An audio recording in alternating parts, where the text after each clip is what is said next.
Welcome everyone, I am Rajneesh. आज हम लोग आरसीसी डिजाइन से पर्टिकुलर एक टॉपिक कॉलम से रिलेटेड कुछ ऑब्जेक्टिव क्वेश्चन देखने जा रहे हैं। जितने भी आज के क्वेश्चन होंगे सब कॉलम टॉपिक से होगा। कोशिश करेंगे 8 से 10 ऑब्जेक्टिव कराने का विथ डिटेल एक्सप्लेनेशन। देखो पहला क्वेश्चन क्या है कि minimum clear cover for RCC column shall be. देखो कवर क्लियर कवर होता है और एक इफेक्टिव कवर होता है। पहले तो ये समझो कि मान लो ये क्रॉस सेक्शन एरिया है तो हम लोग मेन रेनफोर्समेंट बार प्रोवाइड करते हैं। ठीक है, ये मेन रेनफोर्समेंट बार है। मेन रेनफोर्समेंट बार के चारों तरफ स्टीरअप या टाई जो भी आप समझो, यहाँ पे अगर कॉलम है तो टाई होगा और अगर बीम है तो वो स्टीरअप होगा। हम लोग कुछ इस तरफ से स्टीरअप प्रोवाइड कर रहे हैं। तो स्टीरअप के बाहर से ध्यान से समझना, स्टीरअप के बाहर से ये जो डिस्टेंस होगा इस डिस्टेंस को हम लोग क्या बोलते हैं? तो सर इसी को बोला जाता है क्लियर कवर। क्लियर कवर या इसी को नॉमिनल कवर भी बोला जाता है। सर इफेक्टिव कवर कहाँ से होता है? तो अगर मान लो कि ये स्टीरअप है, स्टीरअप हम लोग इस तरह से कुछ इसका स्टीरअप का भी डायमीटर होगा, कुछ स्टीरअप का भी डायमीटर होगा। तो यहाँ से ये जो मेन रेनफोर्समेंट बार है उसके सेंटर से ये जो कवर होता है इसको बोला जाता है इफेक्टिव कवर। ठीक है, इफेक्टिव कवर कहाँ से होता है? तो मेन रेनफोर्समेंट के सेंटर से लेकर इफेक्टिव कवर होता है। इसको बोला जाता है क्लियर कवर और इसी का दूसरा नाम है नॉमिनल कवर। ठीक है, क्लियर हो गया। क्लियर कवर क्या होता है? तो जो भी डायमीटर होगा स्टीरअप का, जो भी डायमीटर होगा उसके बाहर से जो डिस्टेंस होता है उसी को बोला जाता है क्लियर कवर। ये सब नोट में करवा दिए थे। तो क्वेश्चन पूछ रहा है minimum clear cover for RCC column shall be. देखो स्लैब के लिए पहले आपको याद रखना होगा बीम के लिए। ठीक है, और उसके बाद याद रखिए कॉलम के लिए और याद रखना है फुटिंग के लिए।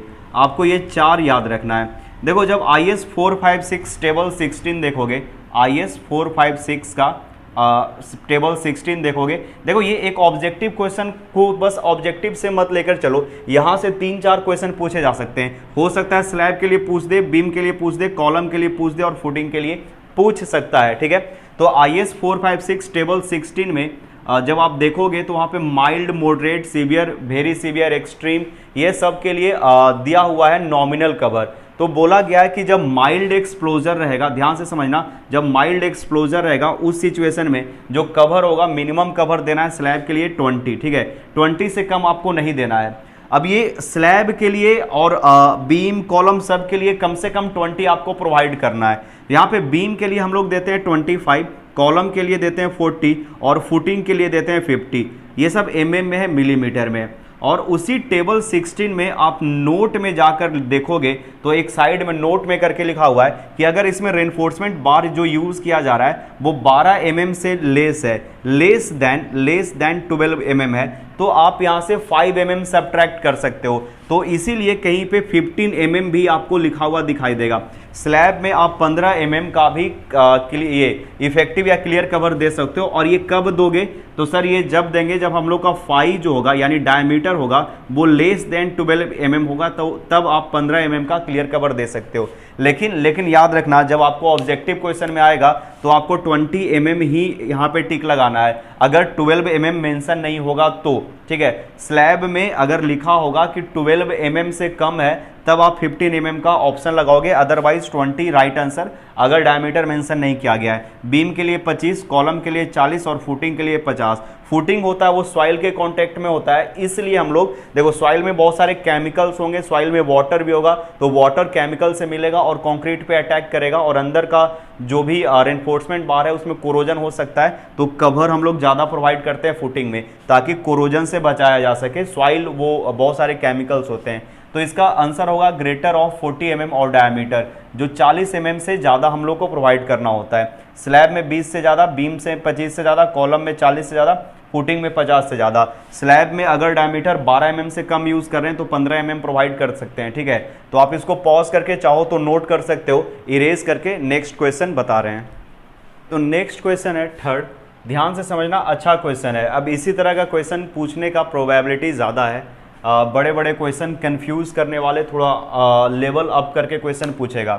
क्वेश्चन 2 अच्छा है, which of the following statement is correct. 4 statement दिया हुआ है, चारों स्टेटमेंट को आपको करेक्ट देखना है। देखो जब इस तरह का क्वेश्चन आए ना तो आप पहले ये सोचो कि कौन कौन सा स्टेटमेंट है वो गलत होगा, उसको पहले हटा लो, ठीक है। जैसे 4 यहाँ पे स्टेटमेंट दिया हुआ है, चारों स्टेटमेंट को पढ़ेंगे और पहले हम लोग का अप्रोच ये होगा कि जो गलत होगा उसको काटते जाएंगे।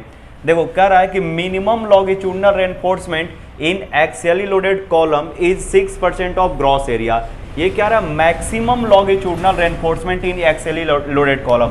तो मैक्सिमम कितना होता है बाबू, तो मैक्सिमम तो 6% ही होता है, मैक्सिमम हम लोग 6% जाते हैं। मिनिमम कितना होता है, तो मिनिमम होता है 0.8%, 0.8 से 6 में जाते हैं, यही मैक्सिमम है। और ये भी बताया गया कि प्रैक्टिकली आप लोग को 4% देना है, या जहाँ पे लैपिंग होगा वहाँ पे 4% ही देना है। तो ये तो ठीक लग रहा है, चलो पहला ही हम लोग को ठीक मिला है। सेकंड वाला देखना स्टार्ट करते हैं।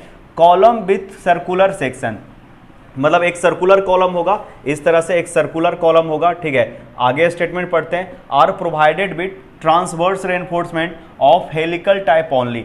यानी सर्कुलर में क्या सिर्फ हम लोग हेलिकल रेनफोर्समेंट प्रोवाइड करेंगे, यानी रेनफोर्समेंट है क्या सिर्फ इस फॉर्मेट में होगा, तो नहीं, ऐसा नहीं होता है। आप जो सर्कुलर कॉलम बनाओगे तो उसमें जो रेनफोर्समेंट होगा, ट्रांसवर्स रेनफोर्समेंट, वो सर्कुलर इंडिविजुअल भी दे सकते हो। तो यहाँ पे जो वर्ड ओनली लगा दिया है इसलिए ये स्टेटमेंट गलत हो जाएगा, बी गलत हो गया। सी पे जाते हैं। देखो spacing of lateral ties, lateral ties column में लैटरल टाइज होता है, उसका स्पेसिंग आपको रखना है। कॉलम में टाई होता है और स्टीरअप होता है बीम में, ठीक है, उसी का नाम स्टीरअप है, ट्रांसवर्स का। देखो यहाँ पे प्रोवाइड कर रहे हैं हम लोग टाई, ठीक है। तो spacing of lateral tie can not be more than 16 into diameter of tie bar. तो ये भी तो गलत है। ये जो स्पेसिंग होगा वो क्या होता है बाबू, अगर याद करो तो इसमें होता है लीस्ट लैटरल डायमेंशन। पहला याद करो क्या होता था, लीस्ट लैटरल डायमेंशन ए। सेकंड होता था 16 इंटू 5 मिनिमम, और ये 5 क्या होता था, तो लॉन्गिट्यूडनल, ना कि टाई बार। टाई बार है इसलिए गलत, ठीक है। अगर मान लो कि 16 इंटू लॉन्गिट्यूडनल बार होता तो क्या सिर्फ 16 इंटू लॉन्गिट्यूडनल बार पे डिपेंड करता है, तो नहीं सर, इसके अलावा लिस्ट लैटरल डायमेंशन 16 इंटू 5 और तीसरा 300 mm, ये तीनों के ऊपर डिपेंड करता है। ये तीनों में से जो सबसे कम होगा उससे कम आपको देना है, ठीक है। मान लो कि 16 इंटू 5 का वैल्यू, 16 इंटू 5x का वैल्यू है वो 340 आ गया, तो क्या आप 340 से कोई कम वैल्यू दोगे, तो नहीं, 340 से कम नहीं, हमको 300 से कम वैल्यू देना है। और उसके अलावा लिस्ट लैटरल डायमेंशन वाला भी कंडीशन बचा हुआ है, उसको भी देखना है। तो ये भी स्टेटमेंट गलत हो गया, ठीक है। ये भी देखते हैं, longitudinal reinforcement bar need not in contact with lateral tie. देखो जो लॉन्गिट्यूडनल रेनफोर्समेंट बार होगा उसको तो टाई के कांटेक्ट में रखना होता है। लॉन्गिट्यूडनल रेनफोर्समेंट बार किसको बोलते हैं, तो देखो ये जो लॉन्गिट्यूडनल मेन रेनफोर्समेंट बार है, ये टाई जो होता है, जैसे भी आप प्रोवाइड करो, स्पाइरल फॉर्म में प्रोवाइड करो। देखना, ध्यान से समझना क्या बोल रहे हैं। कॉलम देखे होगे, लंबा लंबा स्टीरअप रहता है, लंबा लंबा लॉन्गिट्यूडनल बार होता है, उसके चारों तरफ जो टाई होता है वो उसके कांटेक्ट में होता है, उसको बांधा हुआ रहता है, वायर से हम लोग बांधते हैं। तो ये बोल रहा है लॉन्गिट्यूडनल रेनफोर्समेंट, यानी मोटा मोटा जो छड़ होगा वो नीड नॉट इन कॉन्टेक्ट, नहीं, कॉन्टेक्ट में तो होना चाहिए। तो ये भी स्टेटमेंट क्या हो गया, गलत हो गया। तो राइट आंसर इसका ए हो जाएगा। इसी तरह का क्वेश्चन पूछा जाएगा। उसके बाद देखना, the limit of percentage P of longitudinal reinforcement in column. Column में जो रेनफोर्समेंट होगा आपको कितना प्रोवाइड करना है, तो उसमें हम लोग को प्रोवाइड करना है 0.8 से लेकर 6% ऑफ ग्रॉस एरिया। तो इसका राइट आंसर हो जाएगा सी, 0.8 से हम लोग 6% तक जा सकते हैं कॉलम में, ठीक है। तो आप इसको पॉज करके नोट करो, नोट नहीं करना, ध्यान से समझना हम ये क्या बोल रहे हैं। यूट्यूब पे देख रहे हो, इसका स्क्रीनशॉट लेकर रख लो, पहला क्वेश्चन का भी स्क्रीनशॉट लेकर रख लो। इफ पॉसिबल तो उसको एक पीडीएफ बना लो और एक बार दो बार रिवाइज कर लेना। इसका करेक्ट आंसर सी है, इसका करेक्ट आंसर ए है। इसका स्क्रीनशॉट ले लो और सेव करके अपने पास रख लो। इफ पॉसिबल पीडीएफ बना लो। देखते हैं अब नेक्स्ट क्वेश्चन। तो इसके बाद देखना 3 क्वेश्चन और है, इसको भी कर लेते हैं। पहला क्वेश्चन है, lateral ties in RCC column are provided to resist. जो लैटरल टाइज दिया जाता है वो क्यों दिया जाता है, याद करना। जो हम लोग लैटरल टाइज देते थे, क्या एक कॉलम इस तरह से, ध्यान से समझना, एक कॉलम इस तरह से रेक्टेंगुलर कॉलम ही है, late assume column like this, और इसमें हम लोग प्रोवाइड कर रहे हैं बीच में रेनफोर्समेंट बार। तो ये जो रेनफोर्समेंट बार होगा इसमें लैटरल टाइज देते हैं। लैटरल टाइज जो दिया जाता है वो देते हैं ताकि जो मेन रेनफोर्समेंट बार है, लॉन्गिट्यूडनल रेनफोर्समेंट बार है, वो पोजीशन पे रह सके उसमें बकलिंग ना हो, कंक्रीट का कोर है वो कन्फाइंड हो सके, मजबूत हो सके, इसके लिए हम लोग प्रोवाइड करते हैं। तो देखना बेंडिंग मोमेंट नहीं, ये राइट आंसर नहीं होगा। बकलिंग ऑफ लॉन्गिट्यूडिनल बार, ठीक है, किस लिए दिया जाता है? Lateral ties in RCC column are provided to resist buckling of longitudinal bar, जो लॉन्गिट्यूडिनल बार है वो बकल ना हो इसके लिए देते हैं। सियर के लिए नहीं दिया जाता है। Both bending and shear, bending और सियर ये सब आता है बीम में, ठीक है। इस यहाँ पे कॉलम में होगा बकलिंग, सियर रजिस्ट किया जाता है, वो स्टीरअप देता है, स्टीरअप है वो सियर को रजिस्ट करता है।